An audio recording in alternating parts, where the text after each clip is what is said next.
Thank you. Well, good morning or good afternoon to whoever is watching this. Welcome to the podcast Development Banks in the Green Transition. It's a podcast that is the product of the project Enhancing Resource Mobilization for Sustainable Investment, a partnership between the Brazilian Center for International Relations, CEBRI, and the Center for Global Development. We're going to have 6 episodes basically trying to understand what is meant by green transition, the role of financing promoting, and particularly the role of development banks working together to accelerate such a transition. The project is part of a broader initiative on accelerating the reforms of multilateral development banks, like the World Bank and the Inter-American Development Bank. We're taking a slight different approach here. Rather than looking at how those banks can improve efficiency, lending capacity, financial conditions, we're looking at how those reforms can make them cooperate better with national, subnational development banks in order to mobilize resources. It's more a bottom-up approach than a top-down approach. I'm really honored and grateful to have our two guests here, Ha-Joon Chang and Paulo Gala. Ha-Joon Chang is a research professor at the Department of Economics at SOAS University of London and co-director of the Center for Sustainable Structural Transformation. He has worked on a wide range of issues related to economic development, trade, industrial policies, productive capabilities development, institutions development, the global economic systems, the history of economic development, political economy of development. Everybody knows in Brazil his book, Kicking Off the Ladder, Chutando Escada. And Paulo Gala is a great economist, also in the structuralist, trajectory. He also holds a degree from the Institute of Economics, University of São Paulo, a master and a PhD in economics from Fundação Getúlio Vargas in São Paulo. He was a visiting researcher at University of Cambridge at the United Kingdom, also Columbia. He is an economist. He used to be a fund manager, CEO of financial market institutions in São Paulo. And now he is also economics professor at the Fundação Getúlio Vargas in 2002, an advisor of Federation of Industries of São Paulo, chief economist of Banco Master, with many books that we all know. So I could not be more thrilled, more honored, and grateful to you to be here. The idea is to have an informal conversation. And setting the stage for the project, looking at is a green transition real in the terms of creating the trend for future development or just survive? And if that is real, how can developing countries benefit from there? And finally, what is the role of national, regional, and multilateral banks in promoting this transition? I will try to moderate. I'll stick to that role, but it's going to be completely open to you, Ha-Joon and Gala, to interact. I'm going to open the floor to you, Ha-Joon, and then for the first question, but then we go from there, which is going to be, for each of them, we're going to have around 12 minutes. The first question is, first of all, what are the challenges and posed and opportunities offered from climate change to development? Please, Ha-Joon. Yeah, thank you for inviting me, Rogério, and it's my great pleasure to be sharing the platform with my great friend Paulo Gala. Yeah, I think climate change poses huge challenges to developing countries. Yeah? So to think about in a kind of logical way, first of all, because of where they are more exposed to the extreme weather events created by climate change, both in terms of frequency and the scale of extreme events. Yeah? Despite not having contributed at all to the current state of climate crisis. Yeah? But secondly, even if they have the same kind of scale of extreme weather events, developing countries have less ability to mitigate this. Yeah. So even if I start the same, I don't know, typhoon or hurricane, the rich countries in facing the same problem might have the better flood defense system. Yeah?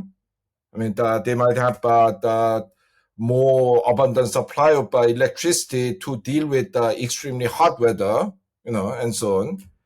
So that not only are the frequencies and scales of these extreme weather events that are greater in developing countries, the ability to mitigate is more limited. And thirdly, even if you mitigate the events to the same extent, the impact on people and the economy are greater in developing countries. Yeah? So, for example, in terms of people, even if you have the same hot weather, same flood, you don't have the same kind of impact in the sense that in developing countries, many more people in proportional terms are on the margin of existence. Yeah. So it might be horrible, but not a matter of life and death if some poor guy in Louisiana cannot turn on the air conditioning when it's hot. But for many the poor people in developing countries, they don't have access to electricity, they don't have access to water. These are going to kill them. Yeah. Also, economies of developing countries are far more dependent on primary commodities, for which weather is much more important. Yeah? If you have drought, if you have the flood, agricultural crops are destroyed, the cattle are killed. Yeah? Whereas in the rich countries, yes, you have flood, you shut down the electronics factory for 1 week, it's damaged, but it's not the end of your economy. Yeah? But for many developing countries, it is. Yeah. So I think that they have far greater challenges from climate change. But then, yeah, opportunities. Yeah, in theory, we'll talk about this in the subsequent questions. But yeah, in theory, the emergence of these new industries, which are made necessary because of climate change, like renewable energy and processing of critical minerals, and so on, in theory can help developing countries, at least some developing countries, that engage in what some economists call leapfrogging. Yeah? So that you are entering these new sectors ahead of the rich countries, which have already a lot of legacy capital in existing industries, or you at least don't have as much disadvantage when you are entering a new sector because it's also new for the rich countries. One good example is how China have completely come to dominate the photovoltaic the cells industry, despite the fact that it started these things much later than the Americans and the Germans. Yeah. So there are these opportunities. Also, it's the good thing that developing countries, exactly because they are starting their industrialization at this point, they can build a more ecologically sustainable system of production and living. But of course, all these are just opportunities. Yeah? It doesn't mean that it's going to happen automatically. So we need to talk about this. Okay, over to you, Paulo. Great. Okay, first of all, let me say that it's a great pleasure to be here talking to you. I come here as a fan because I grew up, reading Ha-Joon Chang, reading Rogério's work. So it's really nice to be here to meet you. It's been a long time since I last saw you, Ha-Joon. So let me start with this idea that Rogério put to us to discuss, that is, if the green transition is only a vibe, if it's something for real, or if it's just here, as something that's gonna go away. And I think this is something that's here for a long time, and it's gonna stay, because I think it's worth coming back a little bit to the definition of environment destruction in economic terms. We economists use this very ugly world called externalities, which means that economic prices cannot adjust, cannot compensate for things that happen in the real world. And probably the environment destruction is one of the best examples of externalities. So we say that the environment is destroyed because economic price cannot properly signal or tell the markets what to do regarding the environment. So we came to this point of destroying the environment because we didn't have any market prices telling that. I mean, it's gonna sound stupid, but we didn't have any market prices telling us that it would be stupid to destroy the environment. So we That's a came very all good the point. way. So we came all the way to the situation where now these externalities becoming something internal in the sense that the destruction is so great, so huge, that market prices are starting to show. Think of in terms of GDP destruction, of tragedies that we have. For example, in the Brazilian South, in Rio Grande do Sul, we had this huge destruction because of floods. And this is something very real in terms of economic prices and economic profits and consequences. So it's sad to say that we were not able to regulate markets, to put laws and regulations that could avoid the environment destruction in the past. And now the destruction is so huge, so big, that it's even starting to show up in prices, and people are moving because of that. Now I think the movement that this green transition is here, not because people are more benevolent now.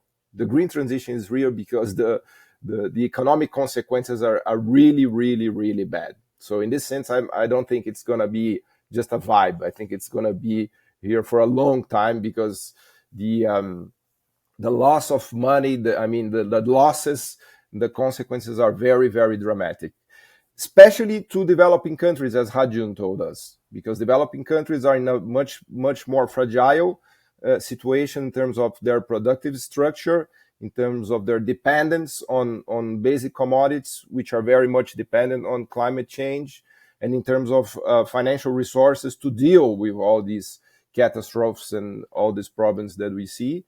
So there is an asymmetry, because this internalization, the so-called, showing up of the consequence in terms of price, is much higher for developing countries, not for rich countries. So in the sense, developing countries are being already more affected because of climate change and economic and the economic consequences of the environmental destruction. So we have to, of course, do something about this. And also, just before giving the word back to you, there is also the challenge of getting rich in the midst of all this discussion, because rich countries got rich, quote unquote, destroying the environment. Because when we calculate the carbon emission per capita, carbon emission per GDP of rich countries, of course they're polluting much more than developing countries. But the challenge now is how can we get rich, we poor countries, without destroying the environment? Because we need to take care of the environment, we need to do the green transition, but we need to get rich. We cannot come to a conclusion that, okay, guys, so now the poor people are going to stay poor, rich are going to stay rich, and we're not going to destroy the environment anymore. So this is not a solution either, because we still have the development challenge ahead. So we have to come up with ideas to make development possible. And I'm very much optimistic in this sense. Ha-Joon was giving us the examples of photovoltaic energy in China. We have in Brazil the wind power industry, which is a very nice, very successful story of wind power that we have in the Northeast states now that were developed here in Brazil. And we have many ways, many paths to go looking for green manufacturing. I think that's a good word to use here, green manufacturing strategies. And I'm sure we're going to discuss that in a moment, but I just wanted to start with these considerations here with about definitions and where to move and how to move forward. Paulo, can I just say something? I forgot to say, Ha-Joon, Paulo has been leading an extraordinary podcast series called Mission Development at the National Development Bank, Bangladesh. And many interesting things that is done. And I became a big fan. I listened to all of that. I go back and forth. The interesting thing relates to what you have been saying, is that he was able to give an incredible overview of the opportunities that are emerging in practice in Brazil and elsewhere on the green transition. And I think this is, and I recommend, if we don't have a translation to English, I think we should do that, because this is an incredible, I'm not just a fan of Paulo for his books and for what he says, but I'm a big fan of mission development, missão de desenvolvimento. But that leads to two issues that I think it's tremendous. I'm really excited about this conversation. You talked about leapfrogging. And Paul is right, Ha-Joon, but Paul is right. Leapfrogging has always been deepening into the destruction of nature, right? This is what the leapfrogging has been in many kinds of development. Now we have a situation that, and I think Paul is correct, that prices, the level of destruction is so significant that we have to look at leapfrogging in a way that leads to development with preservation, and that developing countries may have an opportunity. We can call it a green leapfrogging, Rogério. It's a green leapfrog. This is perfect. I love that. I just love that. Well, frogs are many frogs are green, so I think I like that. It's a good color. Yeah, exactly. Yeah, it's the color of the frog. Exactly. Yeah. So, and I think that the challenge is how to use to benefit from this and create development and be richer using leapfrogging. I don't like the expression so much, but the comparative advantage that some developing countries have. Brazil, for instance, has got incredible, and when it comes to energy, the energy matrix is already green. So using that for industrial upgrading and leapfrogging can be interesting. So let me go to the second question then, because it relates to that. Many of the analysts, including you, Ha-Joon, and Paulo, have talked about green industrialization as a potential path for this leapfrogging and to benefit most. Do you agree with that? Of course, I think you would say that you agree with that vision, but do you see that really happening in other countries that you've been looking at? Yeah, well, I think, first of all, the fact that there are opportunities doesn't mean that everyone will and everyone can take advantage of them. So we need to be clear about that. There's no such thing as, not even G77 as it used to be in the old days. So the different developing countries are doing different things. They need different things. They can do different things. So the picture is very varied. But I think that whether I answer your question in the positive means what you mean by green industrialization, yeah? Because the minimum it means is producing green energy, digging out the critical minerals that you need for car batteries and electrolysis and other aspects of the green economy. And if it stops there, well, A is not industrialization, but B, even if it involves some degree of industrial activities like mineral processing and so on, it's not going to lead to anywhere. It's going to be basically replicating the existing division of labor.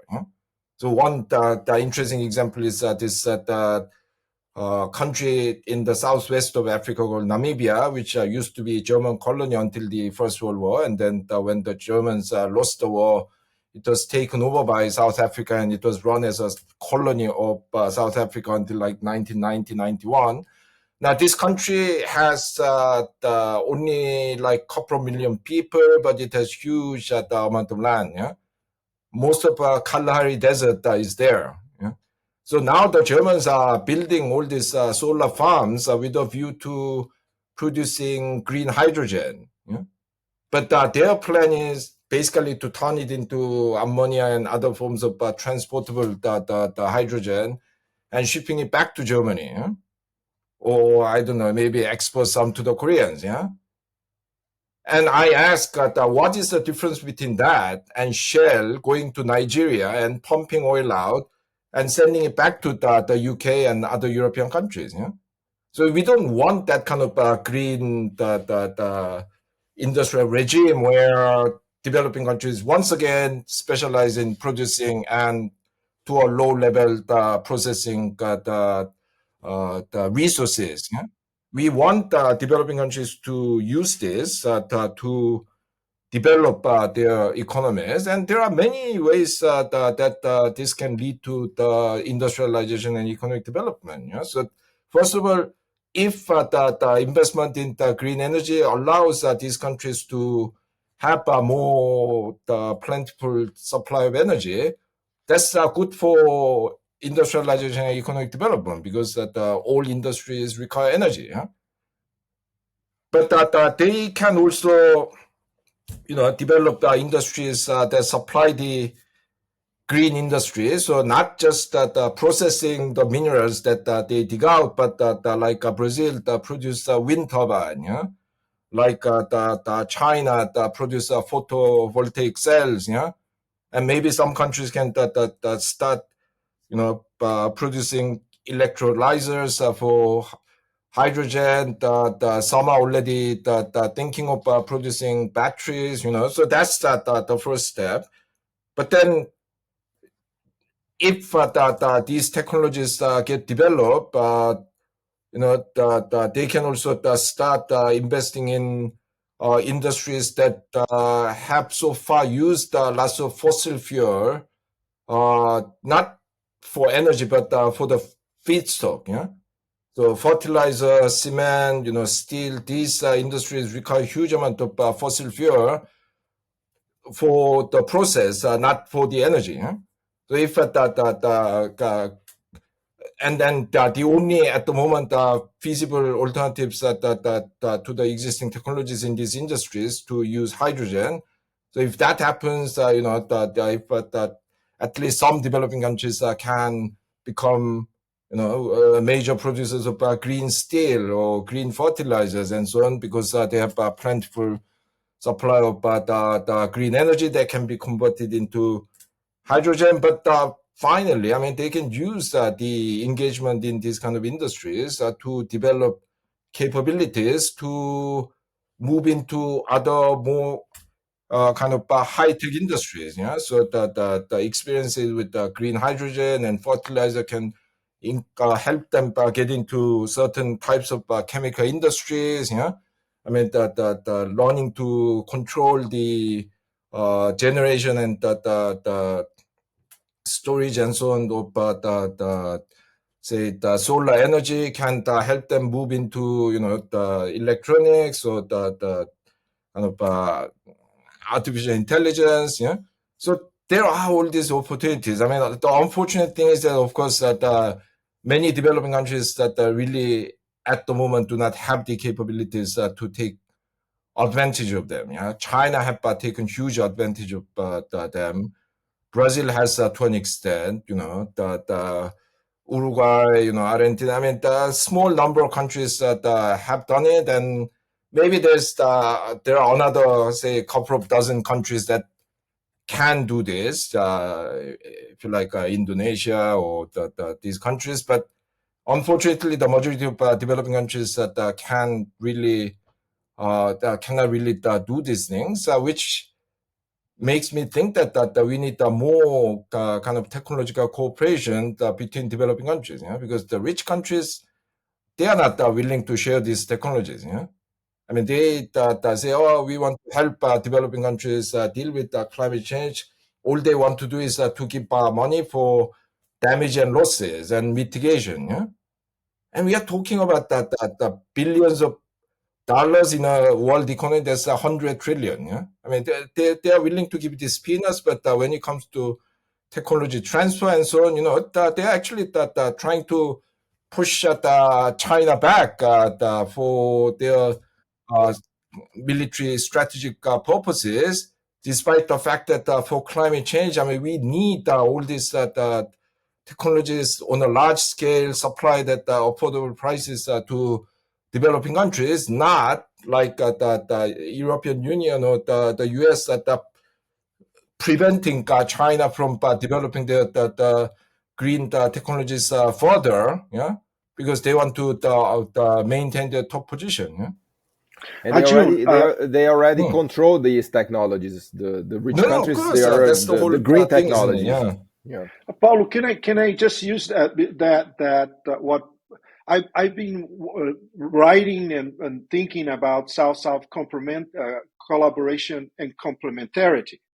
And this is an issue for us. So allow me to ask you this, Paulo. I mean, in a country like Brazil, how do you see the South-South collaboration and complementarity? What are the niches that a country like Brazil would have in this process? I know I'm diverting a little bit from the original question. You can stick to it, but I would love to hear from you, having your experience in this mission development podcast, and you've seen a broader picture. How would you see that? Please feel free to respond to the question or to go into this, but I would like to hear. Okay, I'm going to go into that, but I'll bring the issue of role of the government here, because I think that something is missing in the discussion, because the main risk that we have is that we're going to transform the developing countries from oil suppliers to green suppliers, which is exactly what Ha-Joon said. So this is not gonna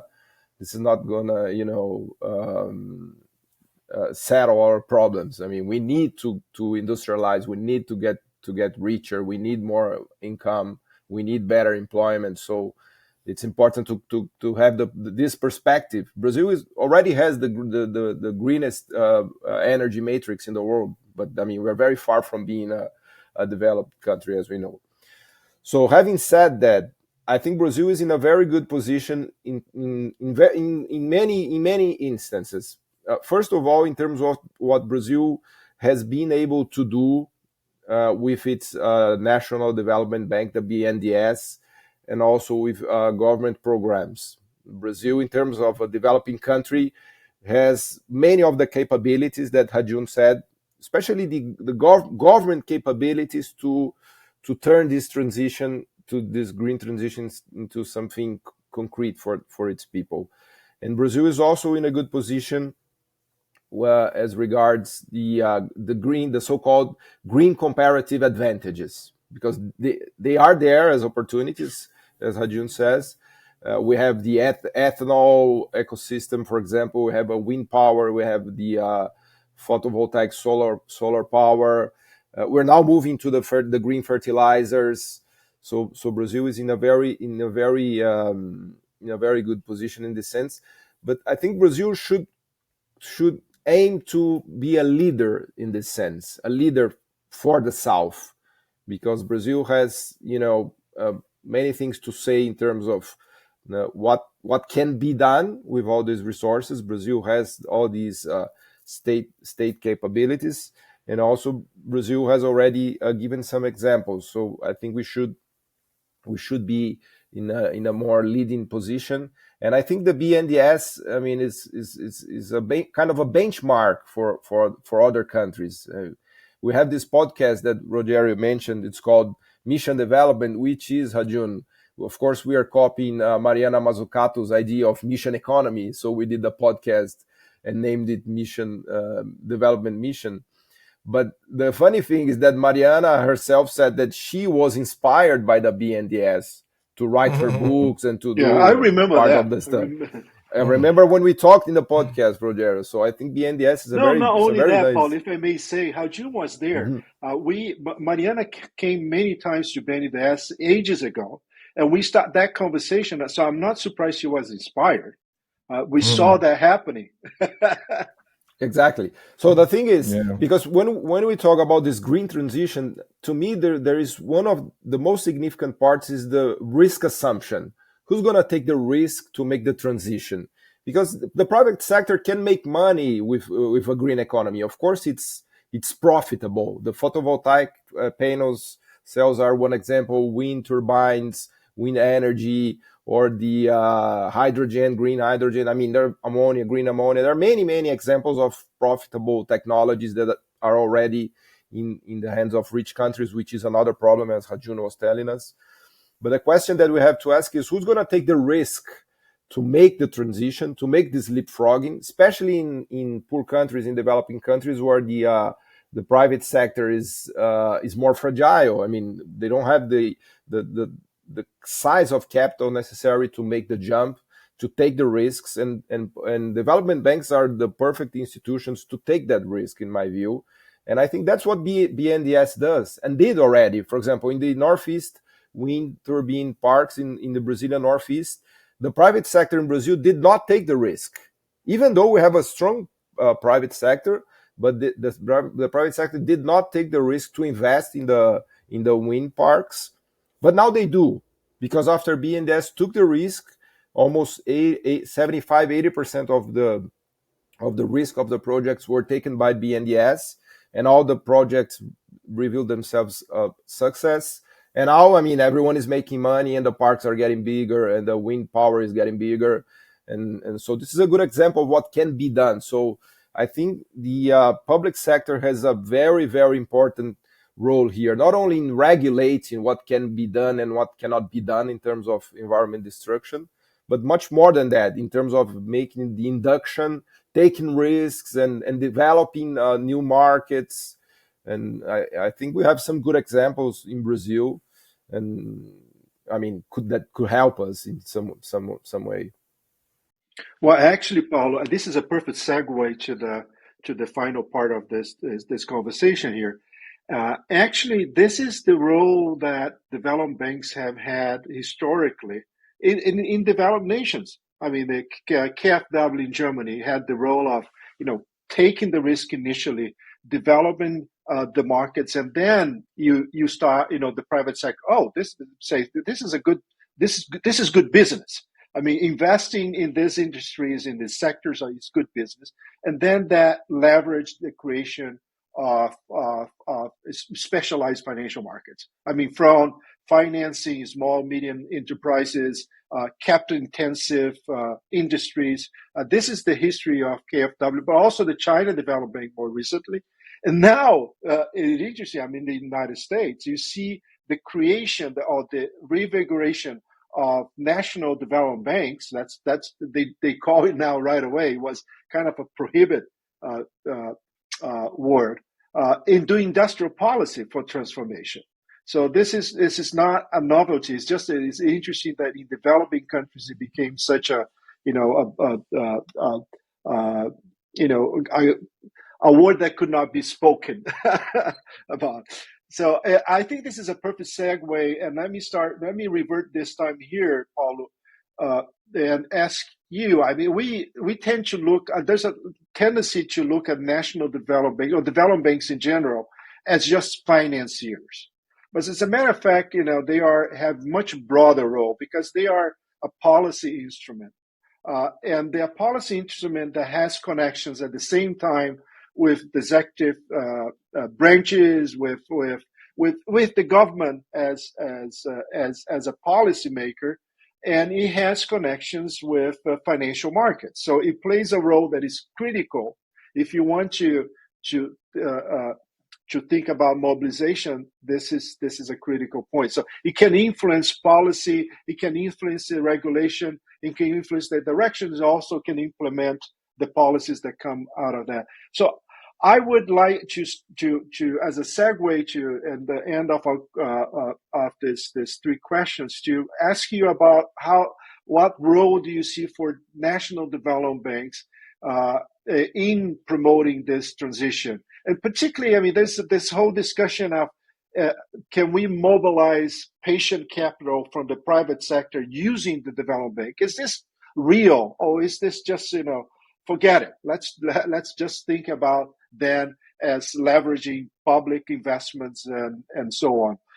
Let me start with Paulo for that one, and Ha-Joon, and then I'll turn to you if you don't mind. No, I think the development banks are much more than financiers. I mean, they have to be in they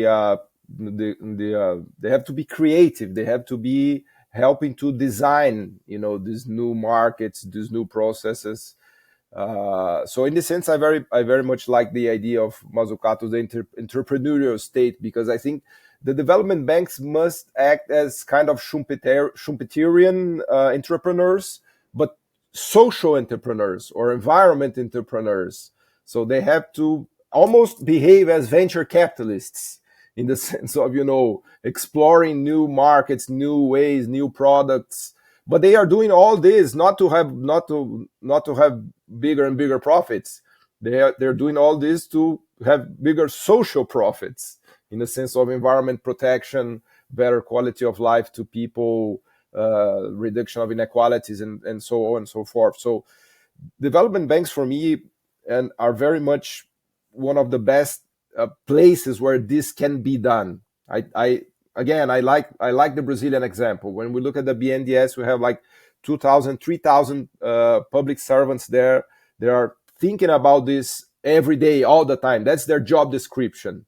Their job description is to think of a better Brazilian economy in terms of environment, of reduction of inequalities, of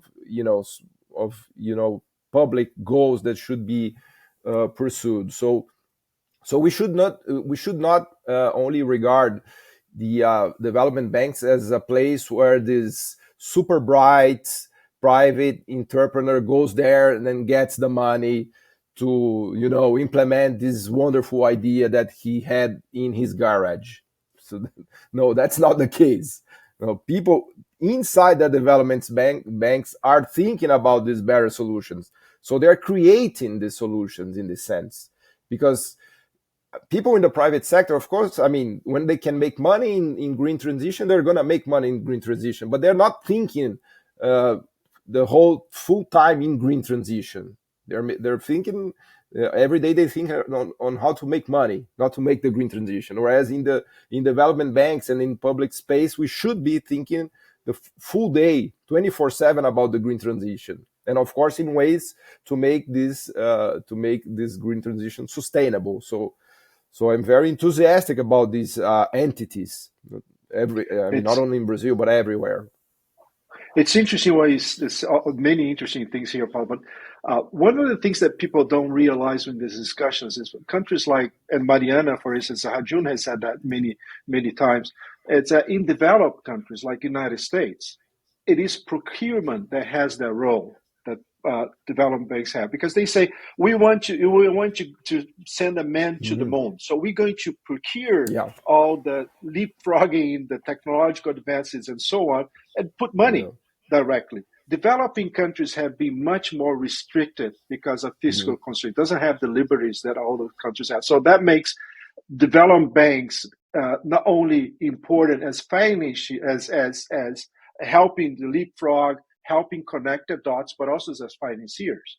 Ha-Joon, you haven't talked about the experience of your own country. Would you like to bring that in? Oh yeah, sure. Let me start with that. Although I want to talk about Brazil mainly. That Korea had, still has, but now it's much more diminished.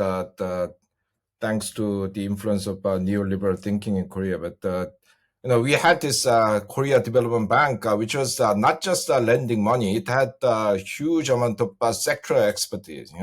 Yeah. So they kept publishing these reports on what are the new sectors, what are the problems with the existing sectors, what kind of extra policies do you need. Also, it was a major player in the corporate restructuring process, because we didn't have a very developed stock market. Well, insofar as that the stock market plays a positive role. I'm saying this because now in the countries that like the UK and the US, stock markets have become basically cash machines for shareholders, not kind of a mechanism for corporate restructuring. But in Korea in the 70s, 60s, 70s, and 80s, stock market was very underdeveloped. So the Korea Development Bank would go in, take over shares, or write a new loan agreement with important enterprises that are in trouble, and then they go in and sort out the problem. So by the 80s, they became major experts in corporate restructuring. and corporate restructuring in a very kind of productivist way. Yeah, it's not like asset stripping, disbanding the enterprise. This was corporate restructuring done with a view to growing these economies, companies, upgrading these companies. Yeah, so it played a hugely important role. But focusing more on Brazil, Brazil, I say, is at a critical juncture. Yeah, because you have largely bad, but for some good reasons, I had this the policy regime that meant the running down of the manufacturing sector. Yeah? I mean, the 80s, Brazil's 35% of the Brazil GDP was in manufacturing. Now it's barely 10%. Yeah, and if you lose your capabilities more in the manufacturing sector, it might become impossible to build it back. Yeah. So Brazil is now interested in reindustrialization. You have to do it now, because when and if the manufacturing sector goes down to 6%, 7% of GDP, then you have basically destroyed what some economists call the industrial ecosystem that sustains the manufacturing industry, because it's not just the factories. Yeah, you need a pool of workers with the right skills. You need universities that do research in the areas where your local industries are active. You need that infrastructure that is suitable for those industries and so on. So this is a very critical juncture, and I'm really relieved that the new Lula government is less obsessed with inflation and interest rate and macroeconomic policies, which of course Paulo has written a lot about, and more interested in productive development, and these green industries are creating new, if you like, productive coalitions that can actually change the existing the policy regime overly obsessed with macroeconomic variables. So I think both in terms of the challenges of having to recreate some of these industrial ecosystems, but also in terms of opportunities of these new industries around green industries, although not the old just green industries emerging. I think is that great critical juncture for Brazil. Yeah, you need to utilize this to rebound your economy, rebound your manufacturing sector. Otherwise, I think that your future is very worrying. And yeah, in doing that, you need development banks. Not just BNDES. You already have 28 development banks based on the states, and yeah, you might want to expand some of them. Maybe set up a development bank, another development bank focus more on the green industrialization or whatever. Exactly how you do it, I'm not an expert on finance. But I don't know enough about the Brazilian political economy. But you need more creative ways of expanding these resources that you will need for reindustrialization of Brazil, green industrialization of Brazil, and more broadly, economic development of Brazil. And finally, I think in doing that, you need a new policy regime, not just kind of expanding industrial policy, not just expanding development banks, because what has been holding Brazilian manufacturing sector back in the last 30 years was macroeconomic policy. Paulo has written about it: overvalued exchange rate, exceptionally high interest rate, which made investment difficult. And yeah, the BNDES has done a brilliant job in, promoting industrial development in that hostile environment, but it could have done a lot more if the macroeconomic environment was less hostile. Yeah, it probably didn't need to do some of these things and do other things if the macroeconomic environment was not so hostile. Yeah? So you need a new policy regime. And yeah, finally, I think this idea of mission orientation is a very the effective one. But if you get too obsessed with your mission as Bendes for, I don't know, green industrialization or whatever, you begin to lose sight of this surrounding policies. You need to actually be able to say that in order to achieve our mission, we need a different policy environment. In order to achieve the mission, we need different relationships between the development banks and the industries and the private sector financial market and so on. So I really I'm at one level very hopeful for Brazil. At another level, I'm very worried. So this is such a critical juncture, and I think the works of you, Rogerio, you, Paulo, are going to be so important because you have a lot of industrial policy experts, but you have very few people who are able to link that with the macro financial stories, in a positive way. And I don't know many more people than the two of you. So I think the two of you really need to play an important role here. But Ha-Joon, it could not be. We have to come to a conclusion of this. I wish we could stay here for many more hours to discuss this. But this idea that you cannot just focus on the mission, but you have to focus on the whole environment where the mission takes place. It's really critical for Brazil. Perhaps, Paulo, may I ask you to use 1 or 2 minutes to go into this before we come to conclusion, because I think you have said a lot about this in the past years. Go ahead, Paulo. Yeah, I mean, it could turn into a mission impossible if the environment is if the environment is well put. Yeah. Is not adequate. I mean, we have a saying in Brazil which is trying to make ice dry. You try to clean ice, but the ice is always melting. So if we have the wrong macro environment with wrong exchange rates, with wrong interest rates, I mean, of course, there is not much that industrial policy and the development banks can do. So it has to be a work of the full government and the whole environment has to be designed so that these missions can be fulfilled. I mean, we have the missions now, I think, which is very good news. But the environment is not very easy. So in this sense, I think Ha-Joon's thought is, Rogério's, these thoughts are very, very important for us to reflect upon it now. Yeah.